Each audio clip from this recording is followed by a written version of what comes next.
This tutorial shows you how to work with geographic information systems, also known as GIS, spatial data in the form of raster data, such as TIFF and ASCII files, using the open source and free software R. This tutorial covers how to import, inspect, and visualize spatial raster layers. This tutorial assumes you are using Ubuntu Linux version 22.04 as your operating system, although it will work on Windows or Mac operating systems as well, as long as you have R and Rstudio installed on your computer. This tutorial assumes the programs R and Rstudio are installed. See the show notes below for instructions, or you can use my pre-configured virtual machine that already has all the programs you need installed. This tutorial assumes you have the R packages SF and Terra installed. See the show notes below for instructions, or simply bypass all of the fuss and use my pre-configured virtual machine. I have a virtual machine pre-configured and pre-installed with various population genetics and landscape ecology software. You can run this virtual machine within your Windows or Mac computer. In fact, I am running Ubuntu Linux that you are seeing right now as a virtual machine within my Mac computer. See the show notes below for instructions to download and hook up this virtual machine to your Windows or Mac computer. Let's go ahead and get started. Open up a browser window, which I have pinned to my favorites on the left, or which you can find by searching below. Navigate to my website, joshpanta.com.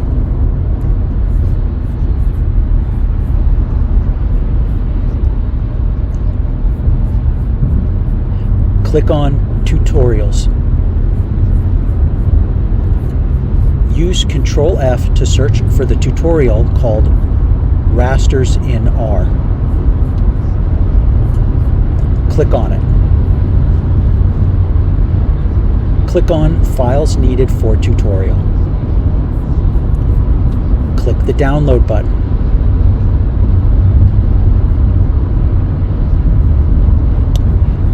When the download is complete, you may close the browser window. Open File Explorer, which I have pinned to my favorites on the left, or which you can find by searching below. Navigate to your Downloads folder and find the file raster lab layers for r.zip. If you are on a Windows computer, right-click. If you are on a Mac computer, push down on the trackpad with 2 fingers. Then select Extract to. Navigate to your desktop and click on Select. You may now close the File Explorer window. Double-click the folder called Raster Lab Layers for R that is on your desktop. This file contains the files that you will need for this tutorial. When using your own data, be sure that any files you will use are contained within this folder. Do not use any subfolders. Be sure that all of the scripts that I show you in this tutorial are in this folder, because you will need them when working with your own data. You may now close this folder. Next, open RStudio, which I have pinned to my favorites on the left, or which you can find by searching below. Select File from the drop-down menu, and then select Open File. Navigate to your desktop, and then click on the folder Raster Lab Layers for R. Click the file Raster Lab for R, and then select Open. Next, make sure your working directory is set correctly. This is crucial for making sure R knows where to look for and to save your files. Select Session from the drop-down menu. and then select Set Working Directory to source file location.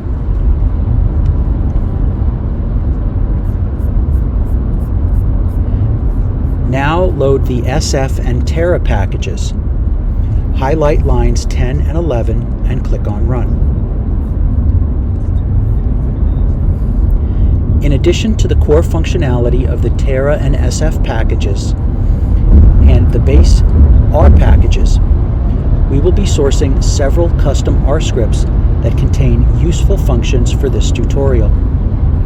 The scripts include functions for viewing the raster metadata that includes the coordinate reference system, plotting the raster and vector layers together, and querying raster cell values, changing the resolution of a raster, and various functions for vector layers that you used in the previous lab working with vector data. See the show notes for a link to that previous tutorial. You don't need to worry about these helper functions for now. Just know that they're here to streamline our workflow. Highlight lines 15 through 38 and click on Run.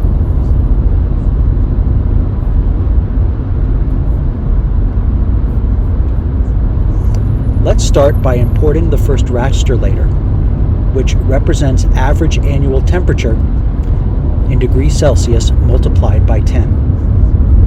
Highlight line 43 and click on Run to load the raster. To better understand this layer, inspect its spatial properties. Use the helper function Process Raster Object to view the EPSG code, ellipsoid, datum, projection, units, resolution, and spatial extent.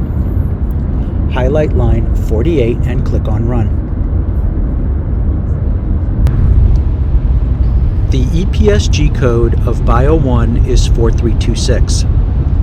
The ellipsoid and datum of Bio1 is WGS 1984. There is no projection because this is not a projected coordinate system. WGS 1984 is a geographic coordinate system, meaning it is a spherical model of the Earth that uses latitude and longitude stored on a spherical globe to pinpoint locations on the Earth's surface. The resolution of every pixel of the raster is 0.16 degrees by 0.16 degrees in size. The bottom left corner of the spatial extent of the raster is negative 124.83 degrees of longitude and 24.33 degrees of latitude. The upper right-hand corner of the raster layer spatial extent is negative 66.83 degrees of longitude and 49.33 degrees latitude. For even more detailed CRS information, run the function print and save CRS with the option print to screen equals true to display it in the console. Highlight line 52 and click on Run. Now let's visualize the raster. Use the Plot Layers with Interactive Zoom function and follow the console prompts to zoom in on specific areas. Highlight line 60 and click on Run.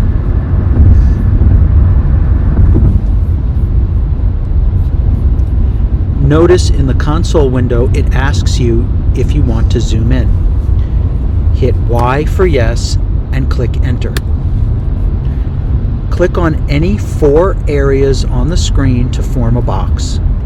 This is the area that will be zoomed in. Now it asks you if you want to zoom in again. Click on Y for yes and then hit Enter. Click another 4 points to form a new, smaller box. We have now zoomed in further. The console asks you if you want to zoom in again. Click N for no and hit Enter. Do you want to zoom back out to the full extent? Click N for no and hit Enter.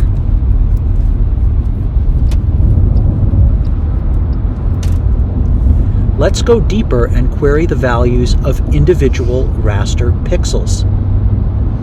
Use the Plot Layers with Interactive Zoom function again, but this time include the Enable Query equals True option. Highlight line 64 and click on Run. In the console window, it asks you if you want to zoom in. Click Y for yes and hit Enter. Select any 4 areas on the map forming a box to zoom in. The console asks you if you want to zoom in again. Click Y for yes and hit Enter. Click another 4 points to form a more zoomed in box. The console window asks you if you want to zoom in again. Click N for no and click on Enter. The console asks you if you want to zoom back out to the full extent. Click N for no and hit Enter. Now we have a new question. The console asks you if you want to query the raster values. Click Y for yes and hit Enter. This allows us to find what the values of the raster are for any pixel on the entire map.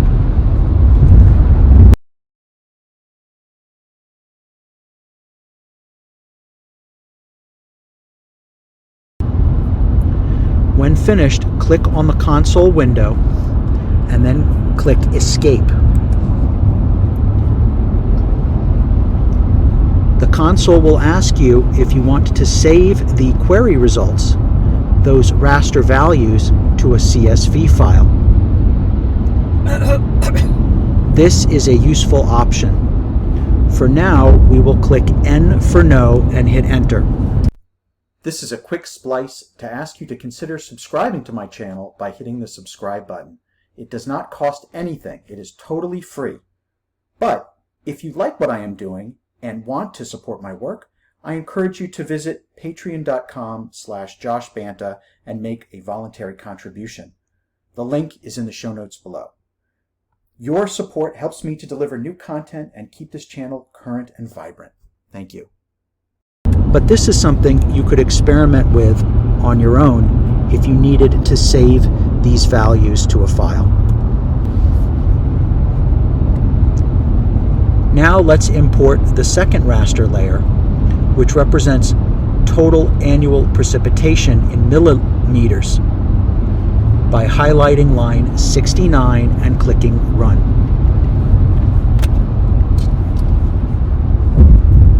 Let's inspect its spatial properties with the Process Raster Object function. Highlight line 74 and click on Run.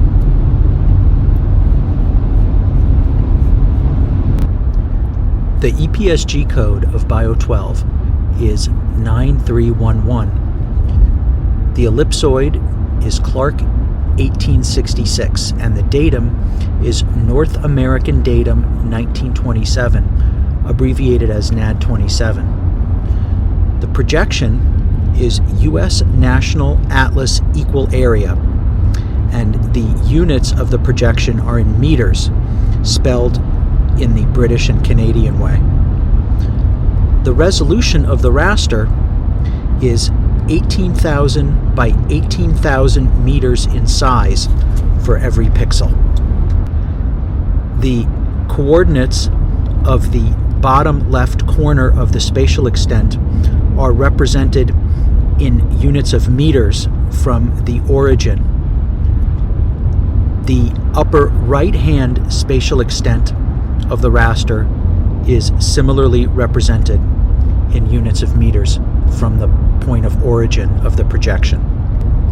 Next, plot the raster interactively using the Plot Layers with Interactive Zoom function, and zoom in to explore specific regions. We will use the Enable Query equals True option so that we can inspect the raster values at specific pixels. Highlight line 78 and click on Run. The console asks if we want to zoom in. Click Y for yes and hit Enter. Click on 4 areas on the map.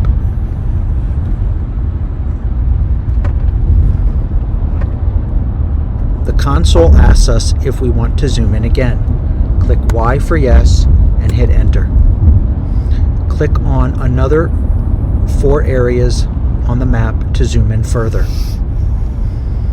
The console asks if we want to zoom in again. Click N for no and hit Enter. The console asks if we want to zoom back out to the full spatial extent. Click N for no and hit Enter. The console asks if we want to query the raster values. Click Y for yes and hit Enter. Be sure to click on the console window and hit Escape just like before when you are finished querying raster values. Let's compare the EPSG code, the ellipsoid, the datum, the projection, the units of the raster layer, the resolution, and the spatial extent of the raster layer for layers Bio1 and Bio12. Highlight lines 82 through 84 and click on Run.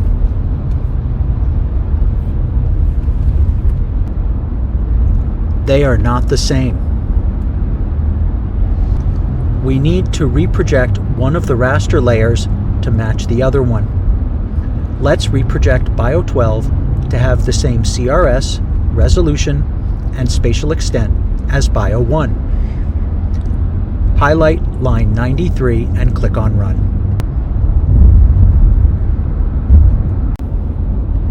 Now let's compare the reprojected version of the Bio12 layer, which we have named Bio12B, to Bio1. Highlight lines 97 through 99 and click on Run.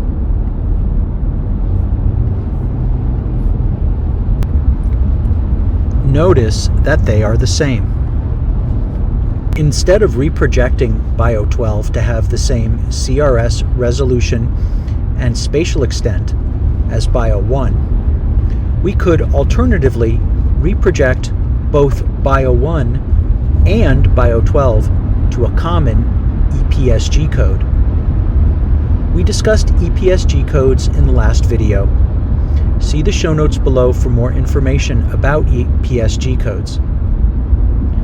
We will try reprojecting both Bio12 and Bio1 to the EPSG code 5070, which corresponds to the Albers equal area conic projection, centered on the lower 48 contiguous states. Highlight lines 108 through 110 and click on Run.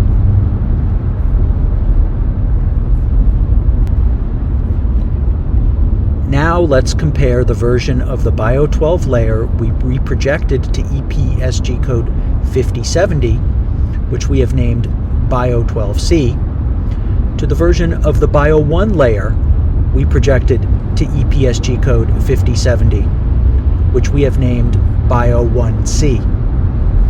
Highlight lines 114 through 116 and click on Run.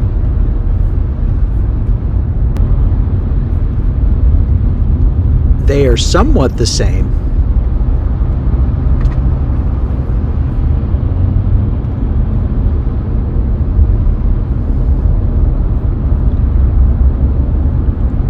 but they have different resolutions.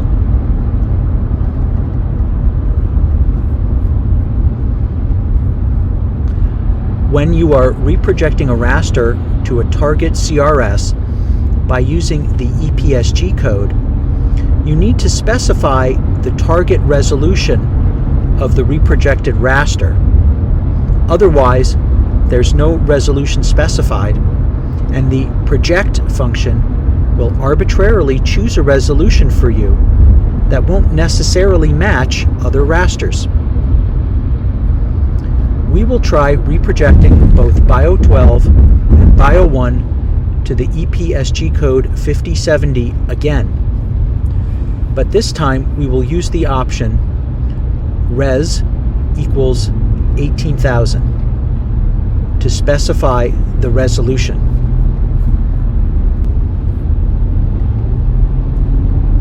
What are the units of measurement? Scroll back up in the console window to where we ran the process raster object function most recently. As you can see, the units are meters. So the res equals 18,000 option specifies that the resolution of the reprojected raster should have a resolution of 18,000 meters by 18,000 meter pixel size. Now highlight lines 129 through 131 and click on Run.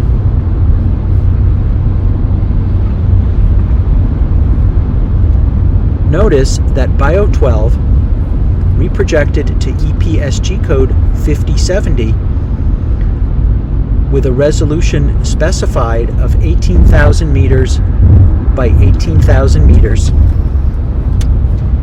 and BIO1 reprojected to EPSG code 5070 with a resolution specified of 18,000 meters by 18,000 meters, named BIO12D and BIO1D, respectively, are still not exactly the same in terms of their attributes. The spatial extents for BIO12D and BIO1D are slightly different.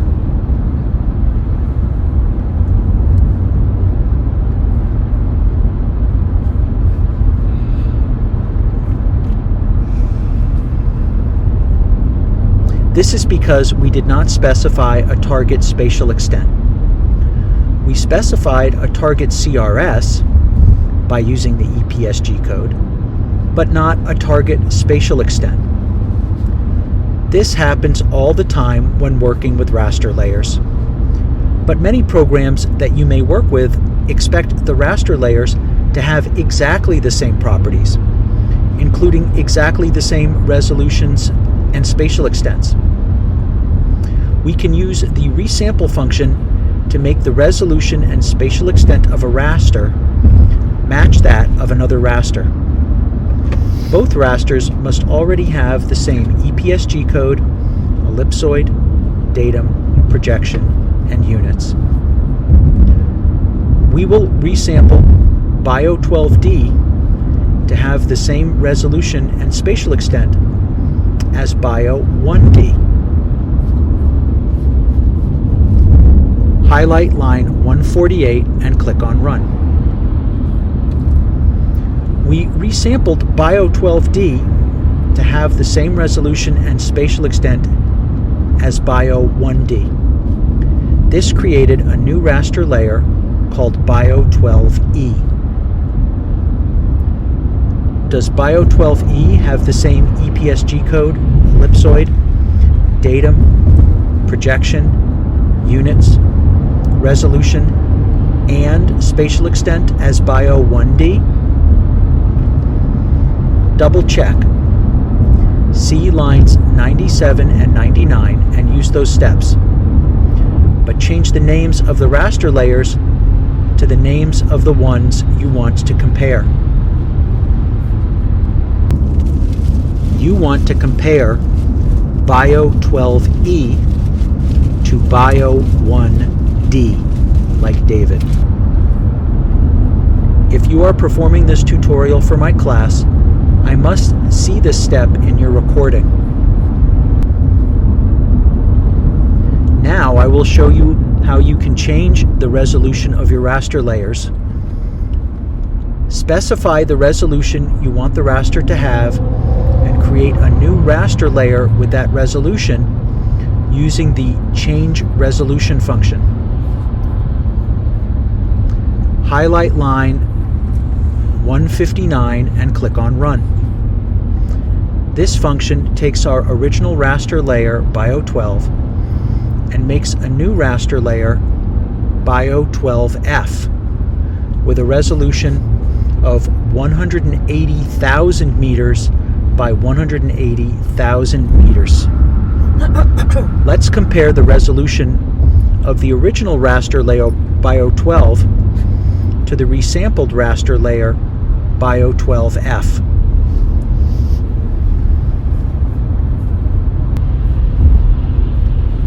Highlight lines 163 through 165 and click on Run.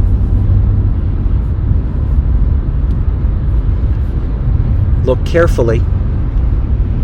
Do you see anything else is different between BIO12 and BIO12F besides the resolution?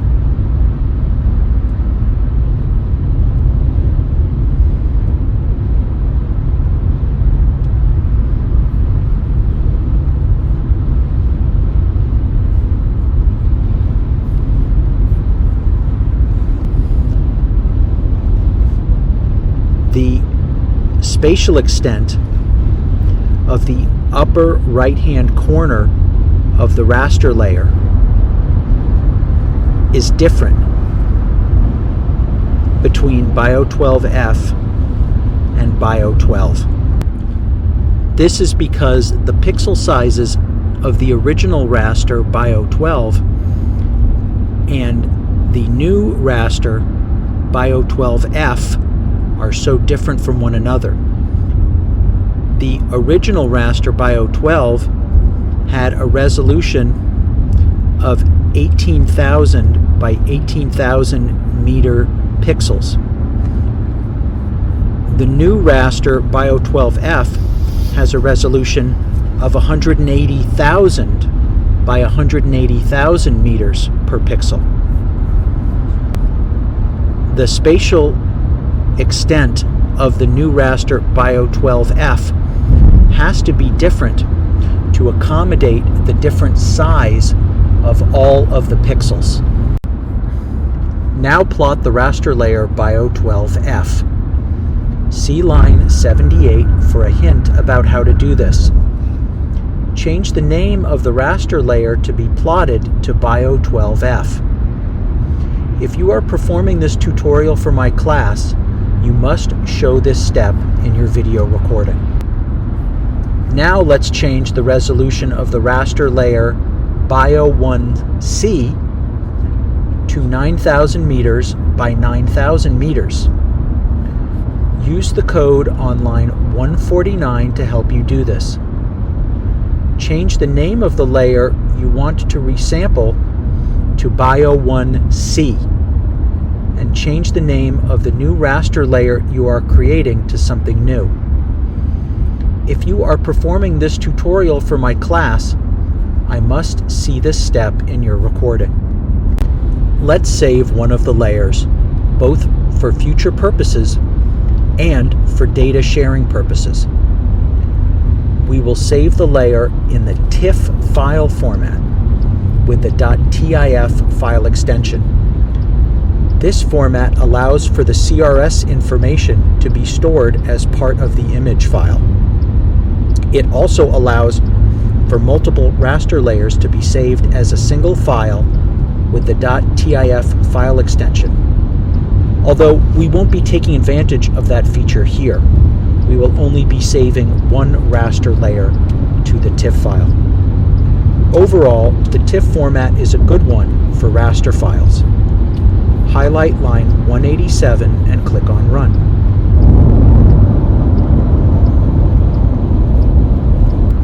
You can verify that the layer was saved to a TIFF file by clicking on File Explorer and navigating to your desktop.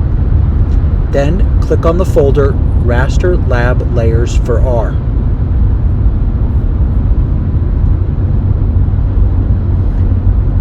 In that folder, you will find the file bio12c.tif.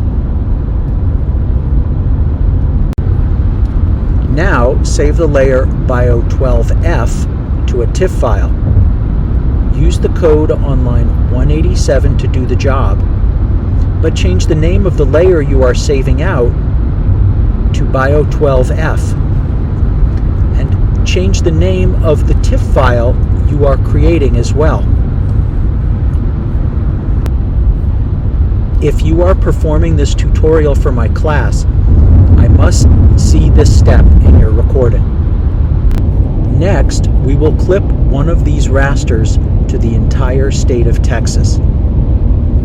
First, we will start by importing a vector polygon layer of the 48 contiguous U.S. states.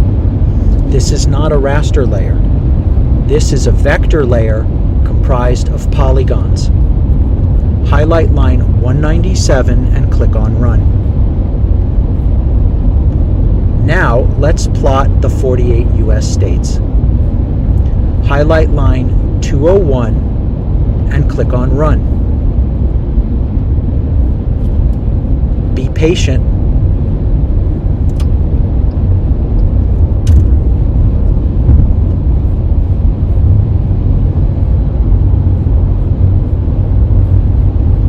When prompted, if you want to zoom in, click N for no and hit enter.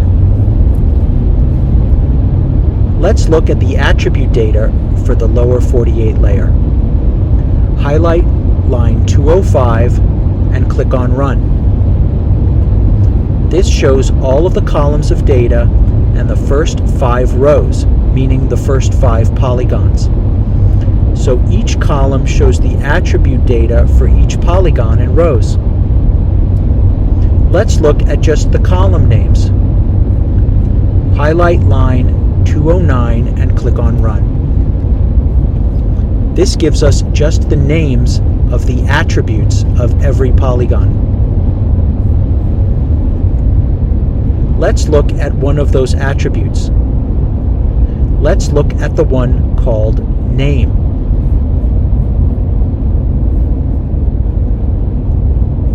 This shows every state in the lower 48, each of which has its own entry in the data. Highlight line 215 and click on Run. We want the polygon with the name attribute Texas. To create a new polygon layer that is just the Texas polygon, we will use the subset SF feature function. The syntax is like this. First, the name of the original vector layer, then the attribute name you want to use for selection, and then the name of the attribute you want to select, in this case the one called Texas. We will call the new vector layer that is only the Texas polygon TX, which stands for Texas. Highlight line 219 and click on Run. Let's look at the EPSG code, the ellipsoid, the datum, the projection, and the units of the new Texas vector layer. Highlight line 224 and click on Run.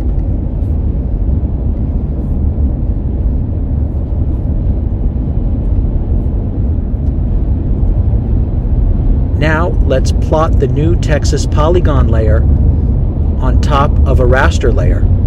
In this case, let's use the average annual temperature raster layer. We will use the plot layers with interactive zoom function. Because we are plotting multiple layers rather than just one, we will pass the layers to the plot function using list and listing all of the layers with a comma. The first layer is the one to be plotted first as the base. Highlight line 228 and click on Run. You may encounter a weird bug where the screen is blue like this.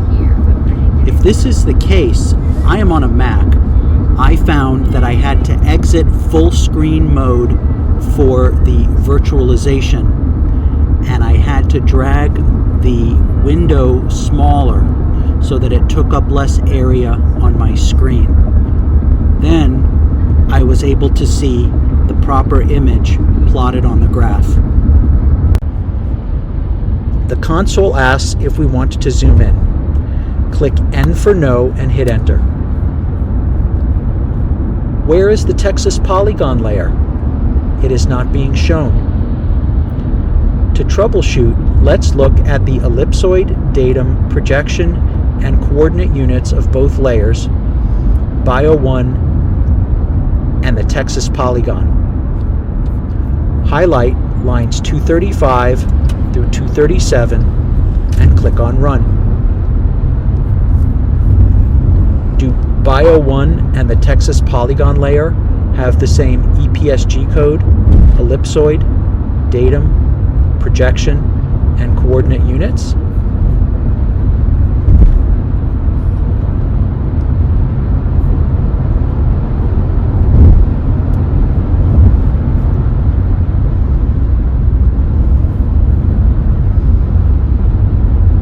No, they do not. We must reproject, also known as transform, one of the two layers to make the two layers match up.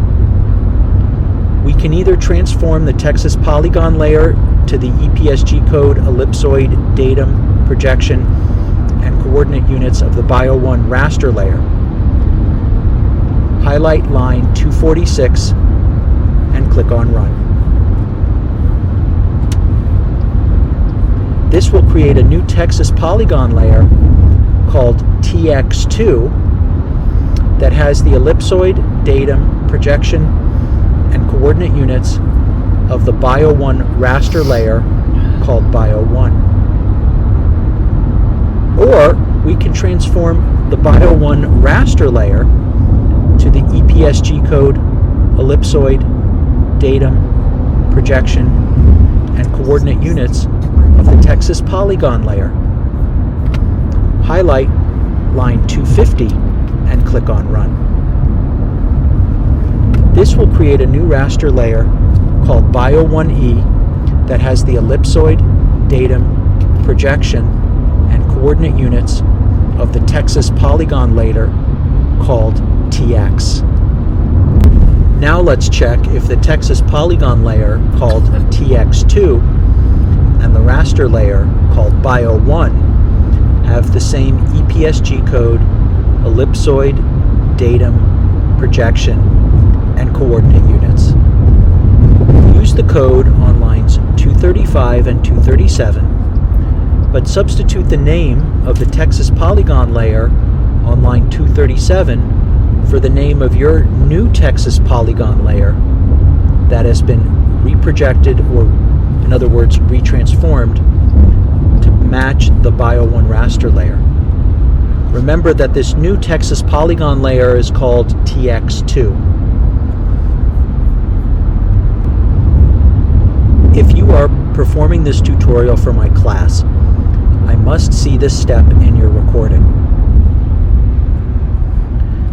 Now let's check if the raster layer called Bio 1E and the Texas polygon layer called TX have the same EPSG code, ellipsoid, datum, projection, and coordinate units.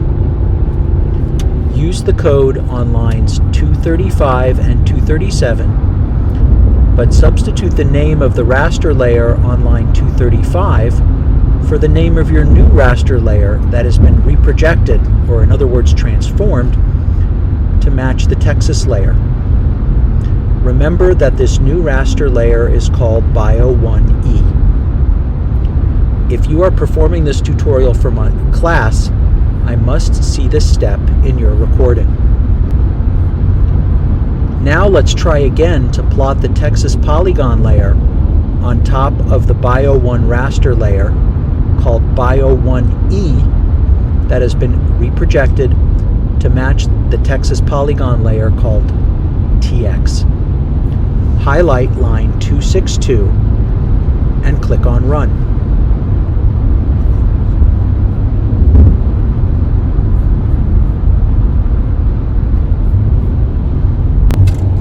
Everything is plotting together as it should. The console window asks if you want to zoom in. Type N for no and press enter. Now let's crop the raster layer called Bio1E to the spatial extent of the Texas polygon called TX. We just verified that these layers match up properly. We will use the Texas polygon layer called TX as a cookie cutter to crop the raster layer called Bio1E. Highlight line 268 and click on Run.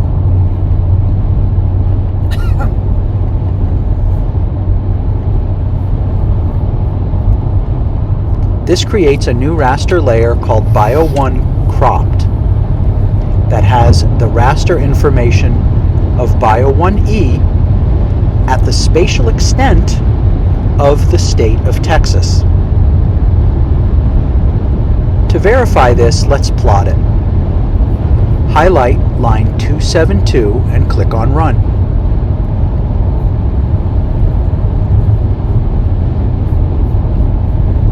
The console asks if you want to zoom in. Type N for no and press enter.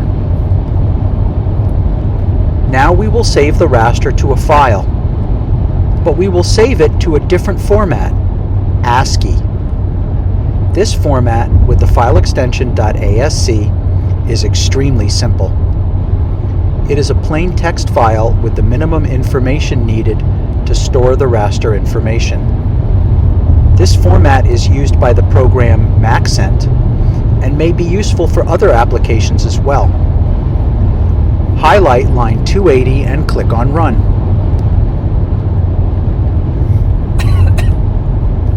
The syntax is that we first specify the name of the raster layer we are saving to a file, in this case, Bio1 Cropped.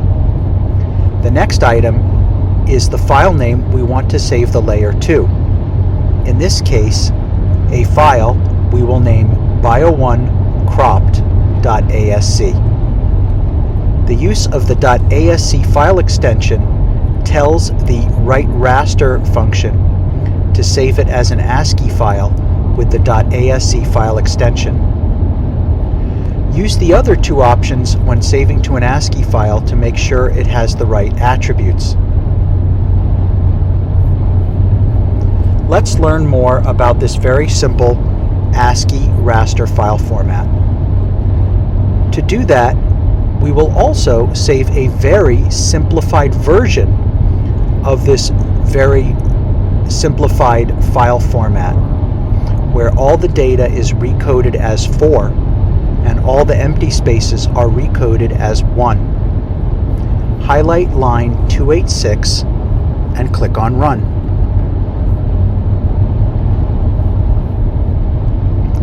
Now open the file Bio1 Cropped binary.asc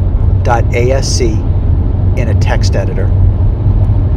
Click on File Explorer, which I have pinned to my favorites on the left, or which you can find by searching below. Navigate to your desktop and click on the folder Raster Lab Layers for R.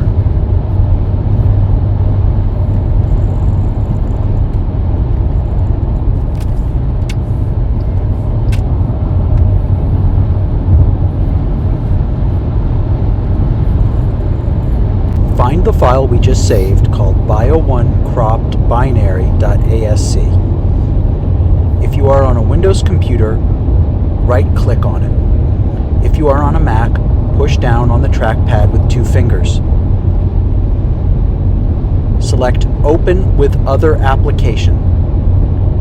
Click on View All Applications. Scroll down to LibreOffice Writer. Highlight it and click the Select button. Select View from the drop-down menus at the top. Go down to Zoom and choose Page Width. Now let's make the text size smaller. Click on the text and then hold down on Control A at the same time to highlight all of the text. In the font size box, double click on it, erase 10 point, and put in the number 4 and hit enter.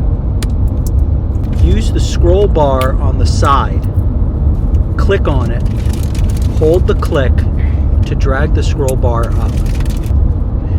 Click on the image to make the highlighting disappear. Do you see the contours of the state of Texas? This is to show you that ASCII rasters are just text files with the letters and numbers in them and nothing else.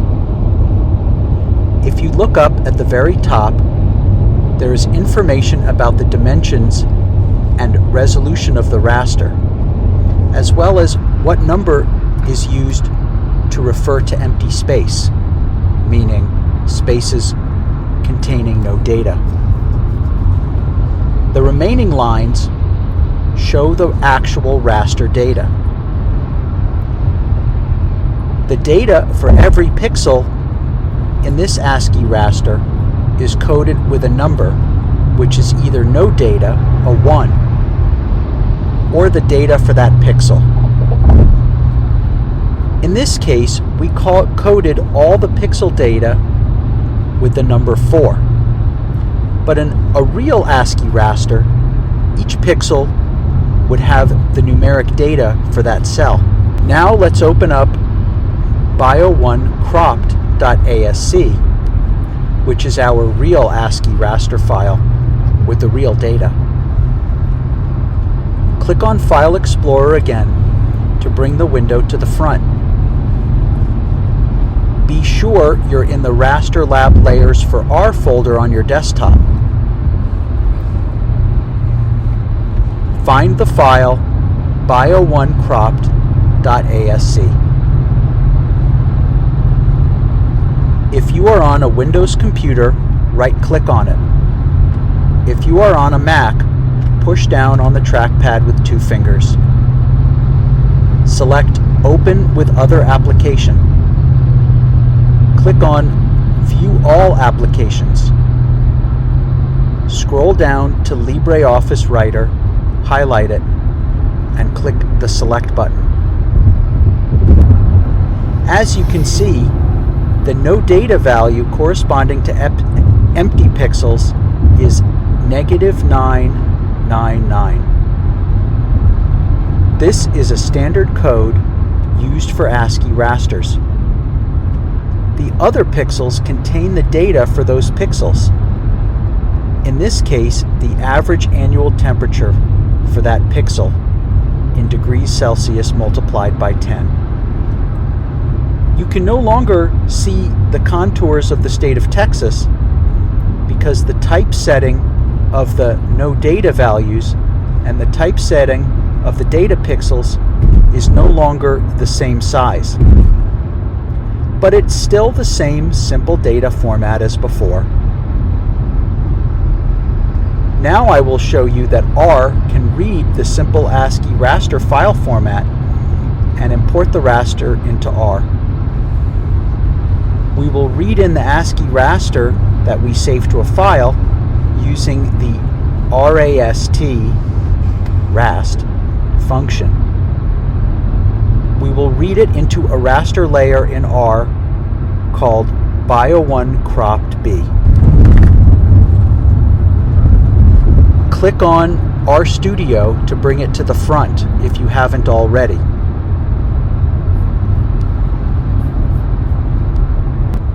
Highlight line 309 and click on Run.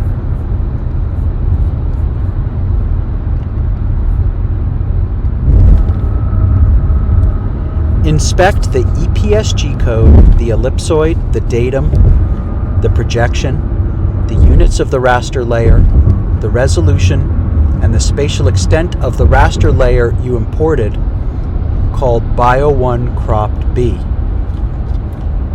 Use the code on line 97, except change the name of the raster layer you are inspecting to bio1cropped.b.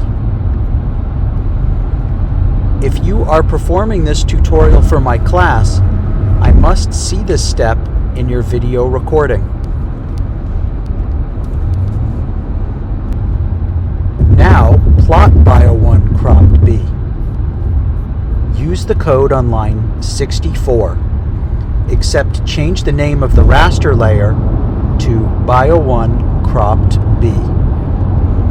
If you are performing this tutorial for my class, I must see this step in your video recording.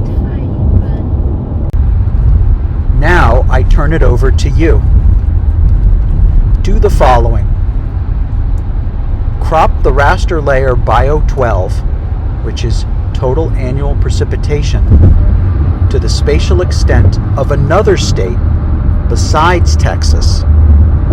You choose, but don't choose the District of Columbia. It's too small.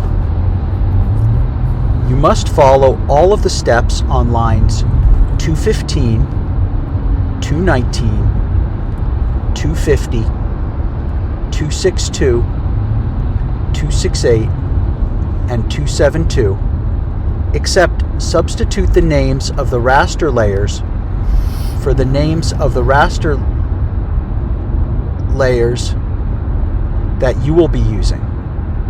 And be sure to subset a different state from the lower 48 vector layer to use as your cookie cutter.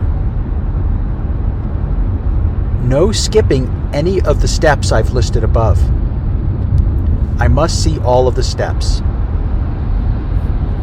Next, save the new version of Bio12, the one that is cropped to the spatial extent of the state that you chose, as an ASCII raster.